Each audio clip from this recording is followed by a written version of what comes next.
Olá pessoal, boa tarde, né? Espero que todos estejam bem. Hoje nós vamos dar início ao nosso conteúdo do terceiro bimestre, né? É o capítulo 24, a cultura, que começa na página 268, certo? Inicialmente nós iremos fazer uma distinção entre o que é natureza e cultura, né? Se existe a natureza humana, né? Ou o que seria o humano, o ser humano em estado de natureza, né? Aqui eu trago como exemplo, né, do ser humano em estado de natureza as meninas lobos, né? Amala e Kamala, que foram encontradas nos anos 20 com comportamento completamente animal, né? Elas não tinham comportamento humano. E qual seria as diferenças entre o homem e o animal, né? Então, os animais, eles são capacitados para enfrentar grandes dificuldades, né? Possuem asas para voar, o couro peludo para cobrir do frio, a armadura protetora, no caso das tartarugas, né, e outros répteis, a rapidez, né? E o homem, né? O homem possui a inteligência, né?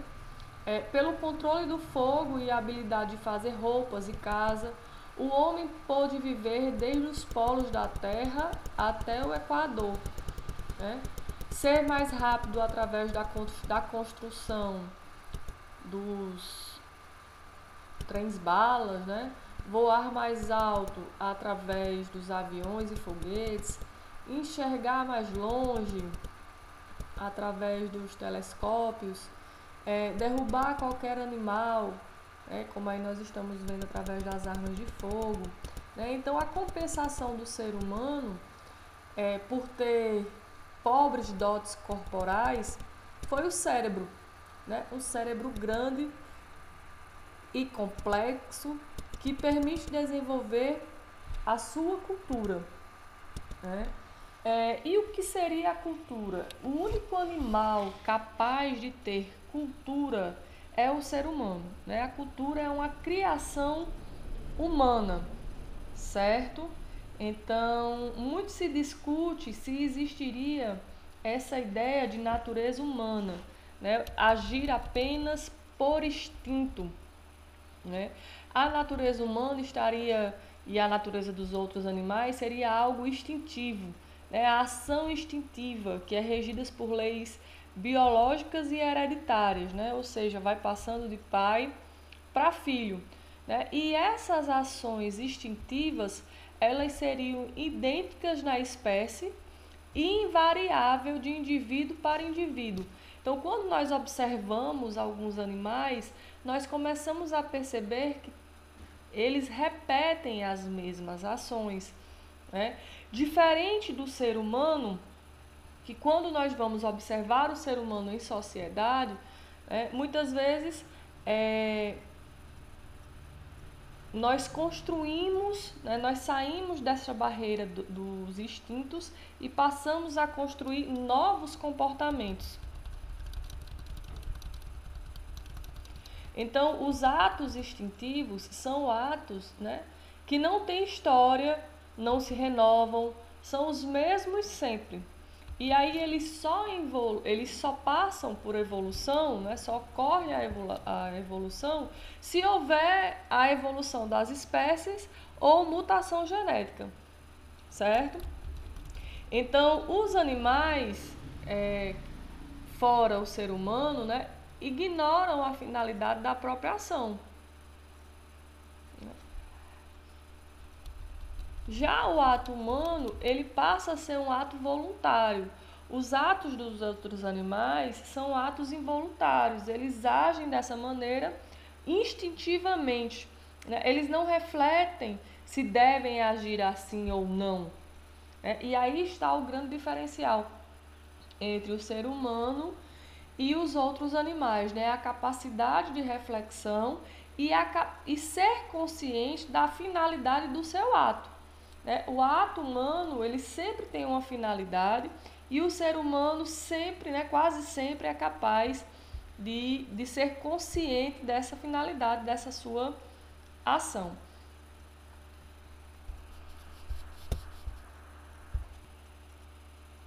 Lá no primeiro ano, nós estudamos sobre a desmistificação do senso comum.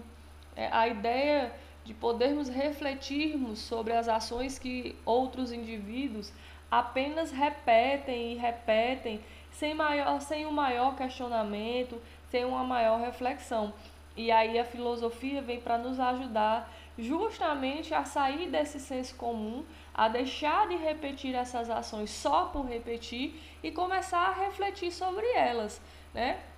E nesse processo de reflexão, procurar saber se de fato essa ideia construída no senso comum é uma ideia real, né? Ou se não, se é apenas algo que é utilizado por alguns, né, para satisfazer os seus interesses, certo? Então, como eu já disse, né, o ato humano ele é consciente, né, o ato humano voluntário, né, passa pela consciência da finalidade, existe antes como pensamento, né, o ser humano pensa antes de executar, e a execução desse ato, pessoal, é um resultado da escolha, né? E para que ocorra a execução desse ato, nós vamos escolher os meios necessários para atingir os fins dos nossos propósitos, né? E, se necessário, nós até modificamos os planos. Então, o ser humano ele é capaz de fazer isso, né? Existem alguns animais que parecem mais livres da dependência de instintos ou reflexos, né? Apresentam comportamentos mais maleáveis e imprevisíveis, né? Principalmente dentre os animais domésticos, né? Cachorro, gato, tá? Até mesmo os próprios chimpanzés e gorilas, né? Que são altamente inteligentes e que possuem uma certa capacidade de raciocínio.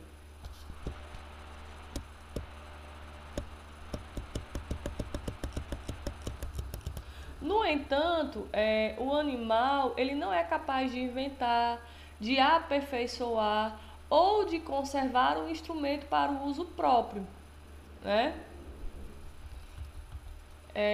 Apesar dele ter uma resposta inteligente, que é não instintiva, mas essa resposta é variável, né? O gesto não tem sequência, ele não adquire significado de experiência. E aí, pessoal, se nós formos, né, para o capítulo, nós vamos ver que inicialmente ele começa trabalhando essa ideia de natureza humana, né? Será que de fato o homem possui essa natureza, né? Nós podemos dizer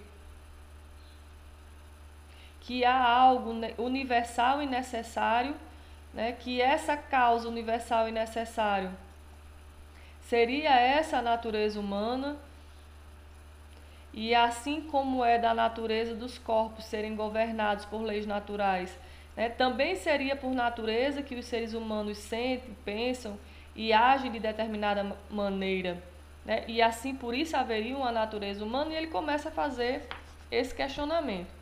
E ele demonstra, principalmente na página 270, que essa ideia de natureza humana ela foi utilizada durante muito tempo, né, para justificar alguns preconceitos, né? E aí ele traz alguns exemplos, né? A de que as mulheres seriam mais frágeis e de que por isso precisariam de homens para protegê-las, né? A ideia de que os negros seriam preguiçosos e malandros, né? E que não gostavam de trabalhar, né?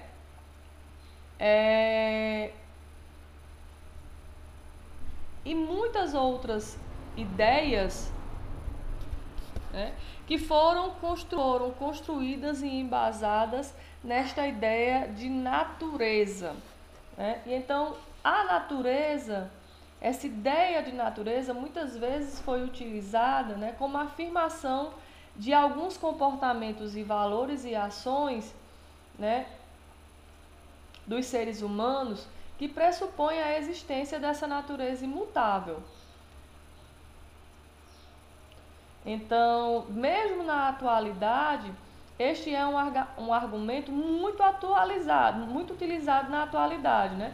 Principalmente para negar direitos a grupos historicamente discriminados, como as mulheres, os homossexuais, as pessoas com deficiência, tá? E nós podemos observar que a história nos mostra que não se trata de uma questão de natureza, mas sim de ideologia, né?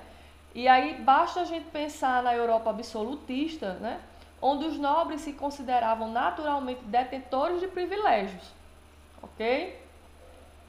E aí, após contestar com sucesso os privilégios da nobreza, a burguesia acaba ascendendo ao poder, né? Mas apesar disso, continuou reproduzindo as afirmações relacionadas a uma suposta natureza a fim de garantir os privilégios, né? Por hoje, pessoal, na próxima aula nós damos continuidade, né? Por hoje é só.